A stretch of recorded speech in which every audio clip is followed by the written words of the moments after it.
Hello, thank you very much for the opportunity to be speaking at the ETHRWorld Future Skills Virtual Conference. I'm delighted to be sharing with you our journey on change management while building a culture of lifelong learning. Competence development has been the part of Infosys DNA since its inception. The Infosys Global Education Center at Mysore is a testimony to the importance that the organization has always given to competence development. The center is the world's largest corporate training center with the capability to train more than 14,000 people simultaneously, built on a 337-acre campus with over 1.4 million square feet for training and an overall space of 5.4 million square feet, including the employee care center and the recreation center. We are now building one in the US. The US Education Center is coming up in Indiana, which is scheduled to be opened by late 2020. And this campus is situated across 120 acres. And on completion, this will be the largest corporate training university in the United States. Enterprises have been going through several disruptions, and the pandemic has only exacerbated that. Be it the geopolitical challenges in diversity or the challenges clients are facing in their own digital technologies and their digital transformation journeys.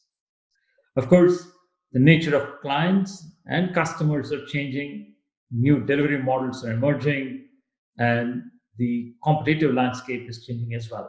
All of this points to the need for developing new skills. As the report from the World Economic Forum, the Futures of Jobs report of 2018 said, over 75 million jobs are expected to be displaced by 2022. And of course, 133 million new roles are going to be created as well. This again points to the need for reskilling, making it the culture of lifelong learning an imperative, and managing the change will make all the difference. It's not that enterprises have not had learning systems in place. There have always been learning systems, whether it is the use of a learning management system or having places to train people. But not all of that is enough for the requirements of the future, because the effectiveness of existing models have not been as expected for a lot of reasons, one of which is, of course, the difference between what employees see and what the employer wants. It's also about the way they are structured and the time it takes for somebody to learn, and most importantly, what employees see as getting out of going through that process. We therefore believe that in creating a learning ecosystem, it is important to look at all three aspects: work, workspaces, and workforce. Work is itself changing, and we're all getting used to the idea of coexisting with machines. Of course, it's the time of agile development where the expectations are that you fail fast and learn faster. Workspaces are changing and changing fast, accelerated by what the pandemic has done with hybrid work locations, whether people are now comfortable working from home or working from the office is up for debate. Because earlier, you could always say work from the comforts of your home, but that is debatable now given the duration for which people have to work from home, because the initial euphoria of liking to work from home has given way to anxiety and, for some people, an expectation and a hope that we'll get back to working from the office. In either case, the workspaces are changing, and there is a need to ensure a good employee experience at the workspace, not only the physical, digital, and emotional, but also the health. And on the workforce front, now we're dealing with a multi-generational workforce, which has both full-time employees and the gig economy. So that's one piece on looking at elements for building a culture of change and a culture of lifelong learning. So we asked ourselves the question of how do we anticipate future talent needs of our business? How do we create a predictable engine of talent demand to fulfillment? Because the critical need is to ensure that we are there when clients want us. How do we also then align to the employee aspirations? And of course, to drive the change and drive the change at scale. First thing we did was to listen to our employees. We created design thinking sessions, and asked employees of their expectations from a learning ecosystem. And it was interesting to see the number of things that came out from that conversation, from why do I need to learn to what can I learn, and what if I learn and what do I get out of learning, which is what is the impact on my career path, what support do I get to learn, and at the same time, are there ways in which I can contribute to the learning process? And of course, how do I know that what I learned is what you want? So several things came through from the design thinking sessions with employees. Engaging with the stakeholder, the critical stakeholders is important. We also then got perspectives from our leaders about what is expected from this whole learning ecosystem. The need to get the workforce ready for the future was the most critical element, and making the content not only relevant but also accessible to all and not making it siloed. And while doing that, drive the change in the organization and also create an analytics which gives reports frequently on providing data about who is learning what so that that can be leveraged well for the organization. And then to make sure that we know what is the skill quotient of the organization through assessments and certifications. Further, we also looked at the aspects of technology and the need for compliance, especially with data privacy being a big issue in Europe and slowly catching on in different parts of the world. Once you put an analytics in place, we also wanted to make sure that the data privacy norms were complied with.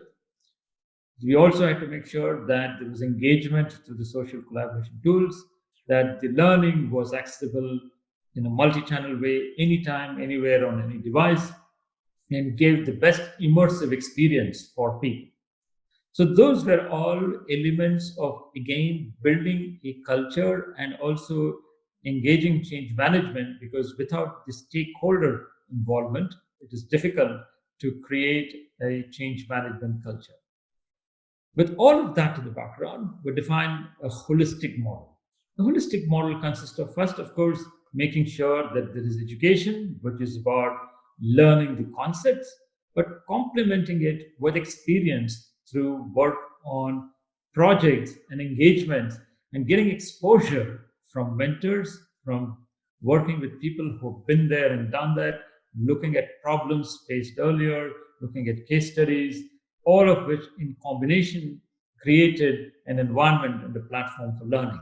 Now, it's important to realize that learning is not only about acquiring knowledge. It's important also to get skills and develop the attitude to develop an overall competence for learning, competence for doing the job.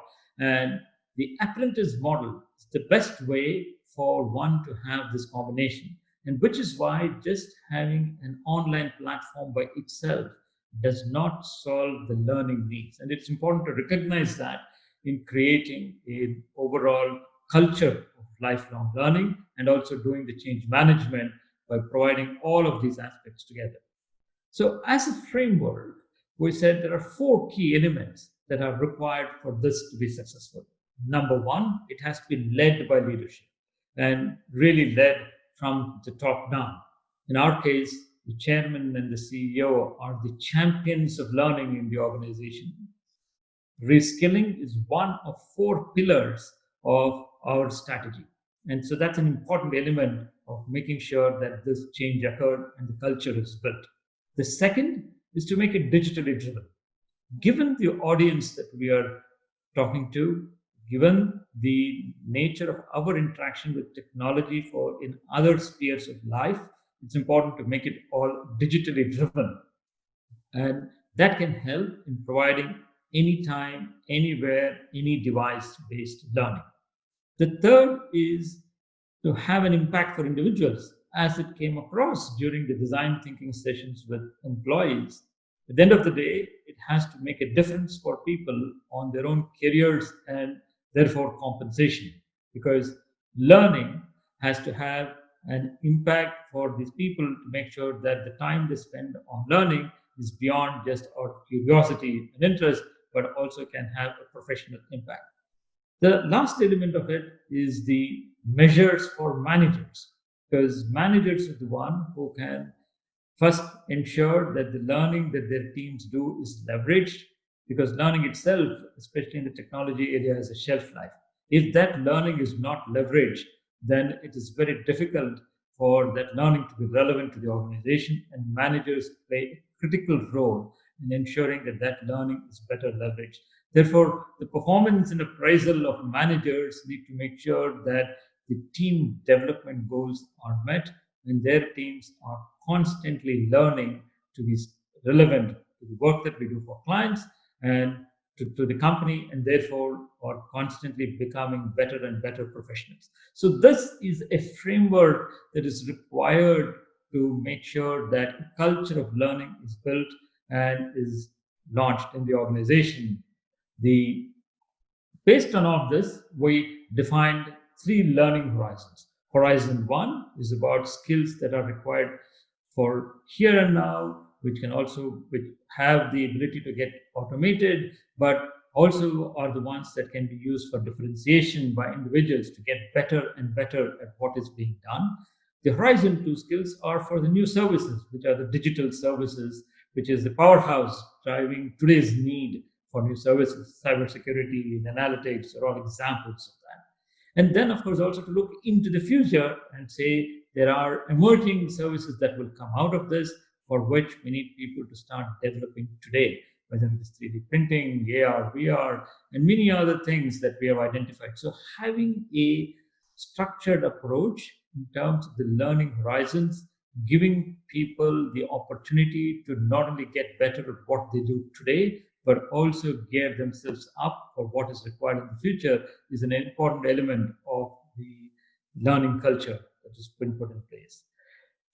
Based on all of that is where we created the ecosystem for lifelong learning. The ecosystem simply consists of a combination of things. At the center of it is our platform called Wingspan, which has the ability to not only provide learning content, but also provide learning in various forms, whether it is micro learning for somebody to get a peek into a new technology, or take a set of courses to understand deep, or take that further into a certification and an assessment that will gain a digital tag for them. So a platform that goes from across the spectrum based on individuals' desire and need for the work is an important element of the component of lifelong learning. But it cannot stand by itself without having the links into the rest of the ecosystem, which are other people who are learning the same thing and therefore having the link with the cohorts, the ability to have the skills to be developed while learning through a concept called playground within the platform. Somebody learning a new programming language can practice those skills on the platform without having to go out and create another system for using those skills. So combining the knowledge and skills in the platform and giving people the ability to do that, and then a proctoring environment for people to get into assessments. All of that being part of the platform. And the content itself coming not only from what is developed internally, but also can be curated from the best that is out there. So the ability to integrate with third-party content, whether it is content provided by subject matter experts in the organization or coming from third-party providers, is an important element of the feature of the platform.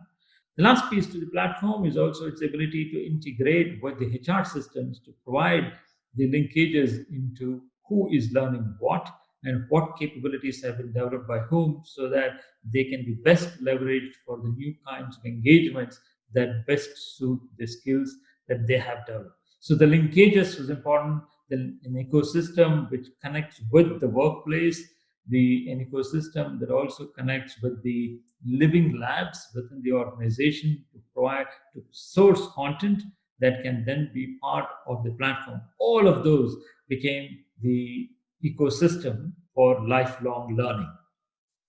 Now, the approach itself consisted of first creating one for the audience that are yet to join Infosys.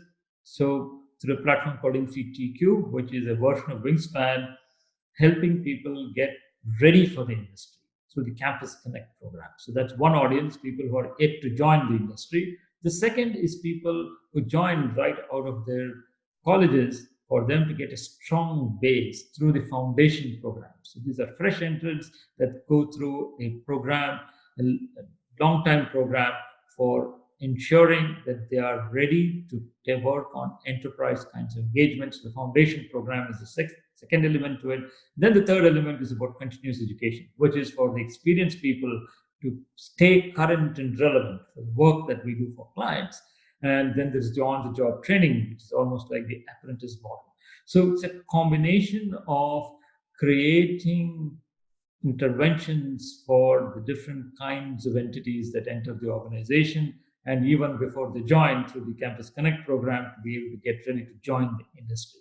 All of this along 6 dimensions of competency: technology, which is what they need to do, use for solving a business problem; business domain, which is about understanding the client's area of work; processes, which makes it easy so that there is room for innovation and you do not have to rethink something that has already been put in place; and of course, as the individuals grow, getting into leadership learning, professional development, and business related as is required for their jobs. So a 6-dimensional approach to learning with a structure that caters to different categories of individuals, all put together, helps in creating the DNA of lifelong learning. The digital platform itself is premised on 4 fundamental principles: making it convenient, which is anytime, anywhere, any device, online, offline. So it's not only about being connected while you're learning, but you could also do it in your own time, whether when you're traveling or whether you're switched off from the network, so that that learning can then be synced back up when the connection happens. So making it convenient to learn from anywhere, anytime; making it relevant, which is about making sure that content fits the need of the learner, whether it is the bite-sized learning that they're looking for or an entire certification program, and the ability to use that learning and practice the learning and look at content not only internally generated but also sourced externally, and making it fun. Making it fun is about ways in which the learner can get engaged in the learning system through gamification, through working on with cohorts that are learning similar things, through comparisons with people who are doing something similar, through playgrounds which give them the access to practice those skills.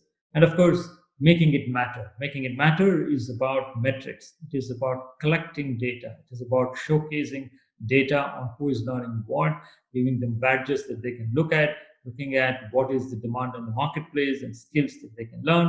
At the same time, for the organization to know what is being learned by an individual, and that can be leveraged. So a holistic approach, which is premised on the 4 key principles, is an important element of how this was launched. Now, it is not enough just to launch a platform, but it's important to constantly communicate about what is in it for people. It was launched by the COO, and from there on, it has been constantly communicated about, not just by the organization alone, but by individuals who are using the platform. So in various forums, how somebody is learning is showcased so that the change management becomes that much simpler, with the stakeholders themselves talking about it than the organization alone talking about learning and the learning ecosystem.